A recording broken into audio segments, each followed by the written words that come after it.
ಕೊನೆ ಪ್ರಶ್ನೆ, ಕುಮಾರಸ್ವಾಮಿ ರಾಜಕಾರಣ ಬರ್ತಾರೆ ಅಂದ್ರೆ ಚರ್ಚೆ ದೊಡ್ಡ ಮಟ್ಟದಲ್ಲಿ ಆಗ್ತಿದೆ.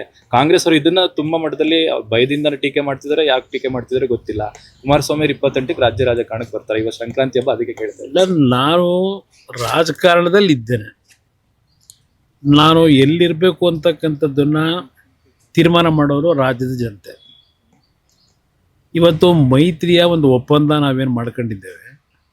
ಮೈತ್ರಿಯ ಒಪ್ಪಂದದಲ್ಲಿ ಒಂದು ಯಾವುದೇ ರೀತಿಯ ಗೊಂದಲಕ್ಕೆ ಅವಕಾಶ ಕೊಡದೆ ನಮ್ಮ ಉದ್ದೇಶ ಇರ್ತಕ್ಕಂಥದ್ದು ರಾಜ್ಯದಲ್ಲಿ ಒಂದು ಒಳ್ಳೆಯ ಸರ್ಕಾರ ತರಬೇಕು ಅನ್ನೋದು ವೈಯಕ್ತಿಕವಾಗಿ ನನ್ನ ಉದ್ದೇಶ ಇದೆ.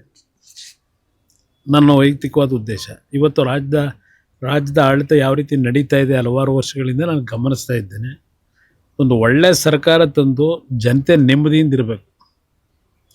ಆ ನಿಟ್ಟಿನಲ್ಲಿ ನಾಡಿನ ಜನತೆ ನಾನು ಯಾವ ಸ್ಥಾನದಲ್ಲಿ ಇರಬೇಕು ಅನ್ನೋದು ತೀರ್ಮಾನ ಮಾಡೋದು ಅವರು, ನನ್ನ ಕೈಲಿಲ್ಲ.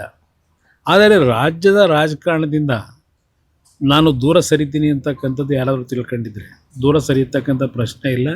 ರಾಜ್ಯದ ರಾಜಕಾರಣದಲ್ಲೂ ಇರ್ತೀನಿ. ಕೇಂದ್ರದಲ್ಲಿ ಗೌರವಾನ್ವಿತ ಪ್ರಧಾನಮಂತ್ರಿಗಳು ಏನೋ ಒಂದು ಹುದ್ದೆ ಕೊಟ್ಟಿದ್ದಾರೆ.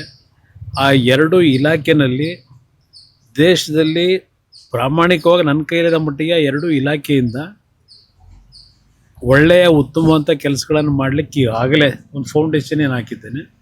ಆ ಕೆಲಸದಲ್ಲಿ ಯಶಸ್ಸನ್ನು ಕಾಣಬೇಕು ಅನ್ನೋದು ಒಂದು ಭಾಗ. ರಾಜ್ಯದ ರಾಜಕಾರಣಕ್ಕೆ ಯಾವ ಸಮಯಕ್ಕೆ ಬರಬೇಕು ತೀರ್ಮಾನ ಬರ್ತೀರಾ ಒಟ್ಟು ಬರಲೇಬೇಕಾಗತ್ತಲ್ಲ. ಅದರಿಂದ ನೋಡೋಣ. Yes sir, thank you so much. ಕೊನೆ ಪ್ರಶ್ನೆ, ಕುಮಾರಸ್ವಾಮಿ ರಾಜಕಾರಣ ಬರ್ತಾರೆ ಅಂದ್ರೆ ಚರ್ಚೆ ದೊಡ್ಡ ಮಟ್ಟದಲ್ಲಿ ಆಗ್ತಿದೆ. ಕಾಂಗ್ರೆಸ್ ಅವರು ಇದನ್ನ ತುಂಬಾ ಮಟ್ಟದಲ್ಲಿ ಭಯದಿಂದ ಟೀಕೆ ಮಾಡ್ತಿದ್ದಾರೆ. ಯಾಕೆ ಟೀಕೆ ಮಾಡ್ತಿದ್ದಾರೆ ಗೊತ್ತಿಲ್ಲ.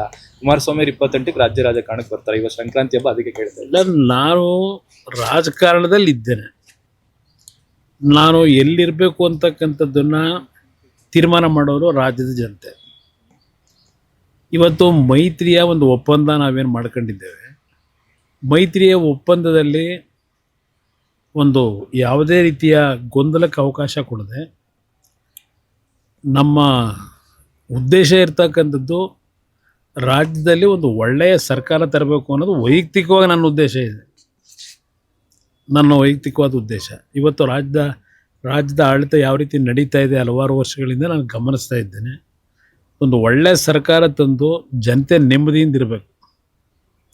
ಆ ನಿಟ್ಟಿನಲ್ಲಿ ನಾಡಿನ ಜನತೆ ನಾನು ಯಾವ ಸ್ಥಾನದಲ್ಲಿ ಇರಬೇಕು ಅನ್ನೋದು ತೀರ್ಮಾನ ಮಾಡೋದು ಅವರು, ನನ್ನ ಕೈಲಿಲ್ಲ.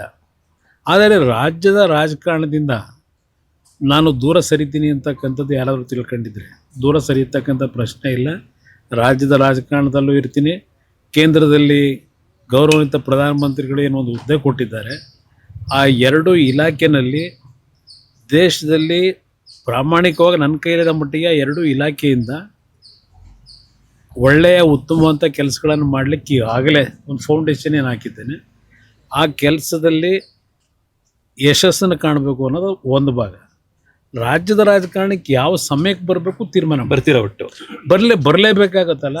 ಅದರಿಂದ ನೋಡೋಣ. Yes sir, thank you so much. ನಿರ್ಭೀತ, ನಿಷ್ಪಕ್ಷಪಾತ, ವಿಶ್ವಾಸಾರ್ಹ ಸುದ್ದಿಗಳಿಗೆ ಮತ್ತೊಂದು ಹೆಸರಾಗಿರುವಂತ ನ್ಯೂಸ್ 18 ಕನ್ನಡ ಈಗ ಆಪ್ನಲ್ಲೂ ಲಭ್ಯವಿದೆ. ದಯವಿಟ್ಟು ಇಲ್ಲಿರುವ QR ಕೋಡ್ ಅನ್ನ ಸ್ಕ್ಯಾನ್ ಮಾಡಿಕೊಂಡು ಆಪ್ ಅನ್ನ ಡೌನ್ಲೋಡ್ ಮಾಡೋದಕ್ಕೆ ಮರಿಬೇಡಿ. ನಿಮ್ಮ ಬೆಂಬಲ ಹೀಗೆ ಸದಾ ನಮ್ಮೊಂದಿಗಿರಲಿ. ಧನ್ಯವಾದ.